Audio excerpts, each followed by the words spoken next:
प्रेक्षकांनो, तू ही रे माझा मितवा जबरदस्त एपिसोड आपल्याला पाहायला मिळणार आहे. आत्तापर्यंत अनेक नावं बदलून चाललेला हा माणूस राजेश, राकेश, सर्वेश याची आता पर्दाफाश व्हायची वेळ आली. जो ईश्वरी आणि अर्णव यांनी वेळ दिलेला असतो तो वेळ आता संपत आलेला आहे. आणि आता ज्या आईस्क्रीम खाण्यासाठी ज्या वेळेला अंजली आणि आता इकडे राजेश गेलेला आहे, त्याच वेळेला खऱ्या अर्थाने इथे आता त्यांना रिया रंगे हात पकडत दागिने जे आता अंजलीने घातले ते दागिने आपले असल्याचा दावा करत तिने आता पुराव्यासकट राकेशची अशी वाट लावले की या सगळ्या ट्रॅपमध्ये राकेश आता अचूक अडकलाय.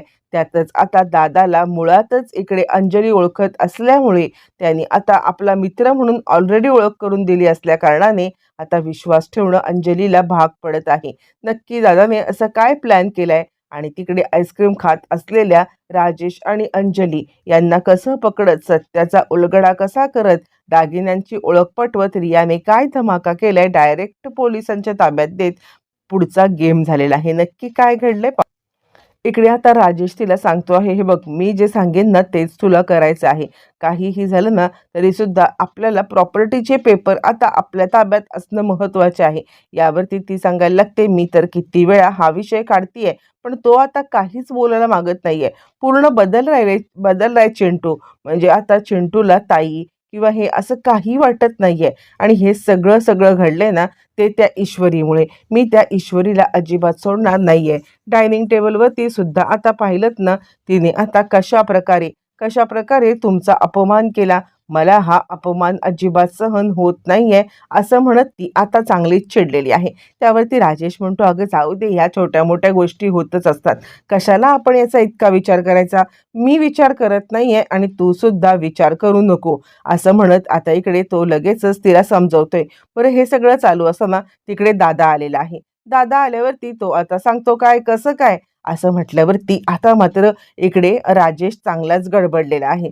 राजेश गडबडलाय आणि त्यानंतर मग आता तो सांगायला लागतोय, नाही तुम्ही इकडे. यावरती अंजली मात्र दादाला ओळखते आणि तुम्ही तर यांचे मित्र आहात ना, तुम्ही इथे. यावरती तो सांगायला लागतो, मित्र आहे पण आता मित्राला वेळ तरी कुठे देतोय हा. मित्राला अजिबात वेळ देत नाहीये. काय राकेश असं म्हटल्यावरती मग आता अंजली म्हणायला लागते, अहो काय म्हणताय तुम्ही, राजेश ना, तुम्ही राकेश म्हणून का नाव घेता याचं. यावरती तो म्हणतो, वहिनी समजेल तुम्हाला असं म्हटल्यावरती ती सांगायला लागते, अहो काय चाललंय काय तुमचं, म्हणजे तुम्ही माझ्या नवऱ्याशी असं का पकडताय. त्याची कॉलर पकडलेली बघून आता इकडे अंजलीला काहीच कळत नाहीये की नक्की काय झालंय. आणि त्यावरती मग आता लगेचच इकडे सांगायला लागतो राजेश की दादा या ना, आपण जरा बसून बोलूया. आणि तो अंजलीला म्हणतो, तू 2च मिनिटं थांब, मी आलो बरं का. यावरती अंजलीला तर आता काहीच कळत नाहीये की काय चाललंय आणि ती म्हणते की म्हणजे कुठे चाललायस तू. यावरती तो सांगायला लागतो, थांब जरा, मी आलोच 2 मिनिटं असं म्हणत आता इकडून राजेश दादाला जरा घेऊन बाजूला आणि तो आता बाबाला सांगायला लागतोय की काय करताय तुम्ही, तुम्हाला कळतंय का. म्हणजे खरं सांगायचं तर आता माझी बायको आणि मी आम्ही इकडे आलेलो आहोत आणि तुम्ही अशा पद्धतीने मला आता तिच्या समोर हे करताय. मी तुमचे 14 लाख रुपये दिलेले आहेत ना, मग 14 लाख रुपये दिल्यावरती तरी सुद्धा तुम्ही आता हे सगळं असं का करताय.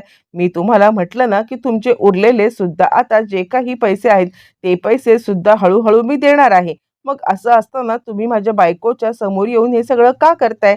यावरती दादा म्हणतो, अरे अतिशहाण्या माणसा, तुला काय वाटलं की तू आता काहीही बोलशील आणि मी त्याच्यावरती विश्वास ठेवीन का.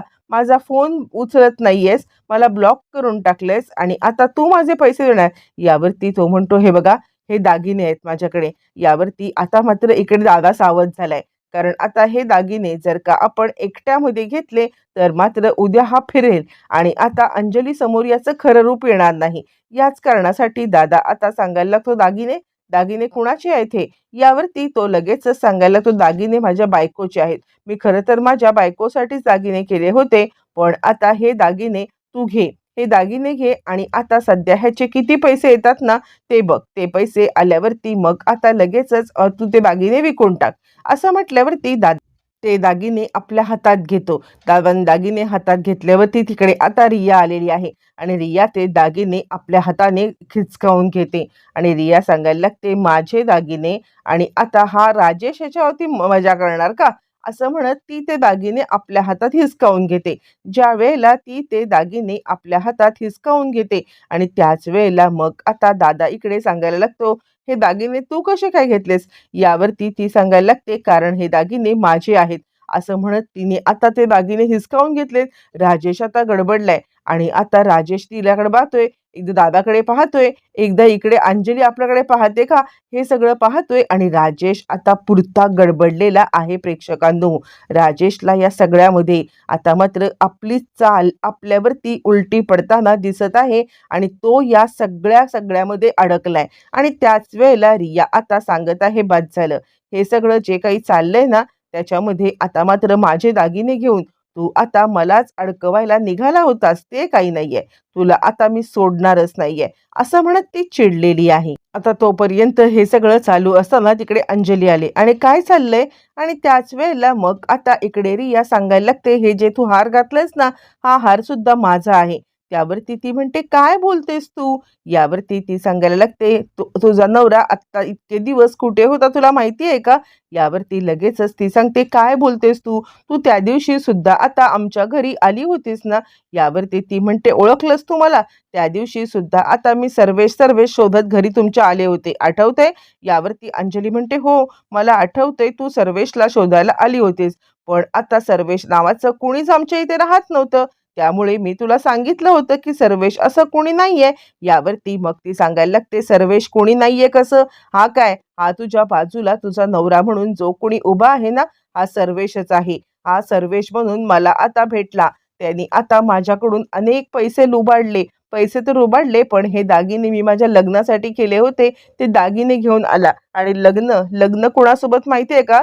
याच माणसासोबत मी आता लग्न करायचं ठरवलं होतं. असं म्हटल्यावर ती म्हणते, डोकं फिरलंय का तुझं? यावरती रिया आता रिसीट काढते. ती रिसीट अंजलीला दाखवते. रिसीट अंजलीला दाखवून आता ती सांगायला लागते, हीच ती रिसीट.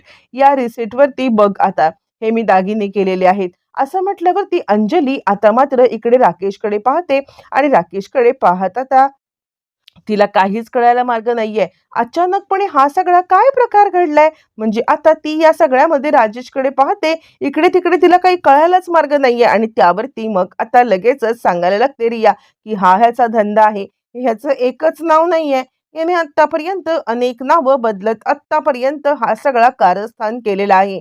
तुला माहित नसेल, पण आता याने आधी राकेश नाईक बनून एका शलाका नावाच्या मुलीसोबत लग्न केलंय आणि त्याचबरोबर नंतर आता राजेश ठाकूर बनून तुझ्यासोबत हे बनवलंय आणि मला काय सांगितलं माहितीये, तू त्याची बहीण आहेस असं म्हणत त्यांनी आता मला मला या सगळ्यामध्ये त्या दिवशी खोटं सांगितलं आणि दरवेळेला तुझीच नाटकं सांगायचं की माझी बहीण आजारी आहे, हे आहे, ते आहे आणि बहीण म्हणून सांगितले असं म्हटलं. आता मात्र दादा सांगायला लागतो, आणि वहिनी, त्या दिवशी ह्यांनी तुम्हाला काय सांगितलं होतं? त्याने सांगितलं होतं की आता मी त्याचा मित्र आहे. मी त्याचा मित्र नाहीये अजिबात, कोणत्याही परिस्थितीमध्ये त्याची माझी काडी मात्र मैत्री नाहीये. आता ह्याने माझ्याकडून 20 लाख रुपये घेतलेत. काय कारणासाठी घेतलेत, कशासाठी घेतलेत हे नाही मला माहिती. आणि त्या दिवशी तुमच्या भावाकडून आता त्यांनी हे पैसे वसूल करण्यासाठी तुम्ही 2 दिवस गेलात ना, एका दिवसाचे 7 लाख असे आता 14 लाख घेतलेत आणि ते 14 लाख माझ्याकडे आहेत आणि आत्ता मला सांगत होता की हे दागिने घे. हे दागिने घेऊन आता हे विक आणि जे काही पैसे येतील ते. आता मात्र रिया चिडले आणि तोपर्यंत पोलीस सुद्धा आलेले आहेत. अर्णवने जो प्लॅन केला होता तो प्लॅन वर्कआउट झालाय. पोलीस आता त्याला तोतया म्हणून आता अनेक प्रकारे पकडतायत. याने आता अनेक मुलींना फसवलंय, अनेक मुलींच्या सोबत आता फ्रॉड केलेला आहे. वेगवेगळी नावं बदलून अनेक मुलींच्या सोबत आता लग्न केलेत असं म्हणत एक एक करत पोलीस सुद्धा हे सगळं सांगतात.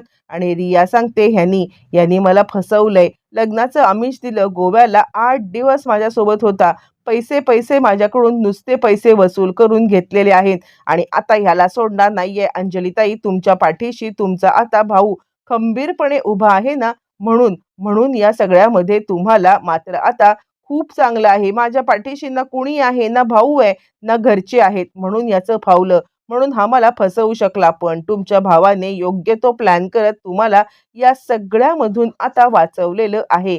खरं सांगायचं तर तुमचा भाऊ तुमच्यासाठी खूप काही करतोय. असं मला जर का कुणी असतं ना, तर खरं सांगायचं तर आता मी या सगळ्यामध्ये याच्या जाळ्यामध्ये अडकलेच नसते." असं म्हणत तिने आता सगळं अंजलीच्या समोर आणलंय आणि अंजलीचे डोळे उघडलेत. अंजलीला तर आता काहीच कळायला मार्ग नाहीये आणि ती सांगते, "राजेश, राजेश तू माझ्यासोबत इतकं घाणेरडं वागू शकतोस, खरंच मला अजिबात कल्पना नाहीये." आणि त्यानंतर पोलिसांना दादा सांगतोय, की "पकडा ह्याला.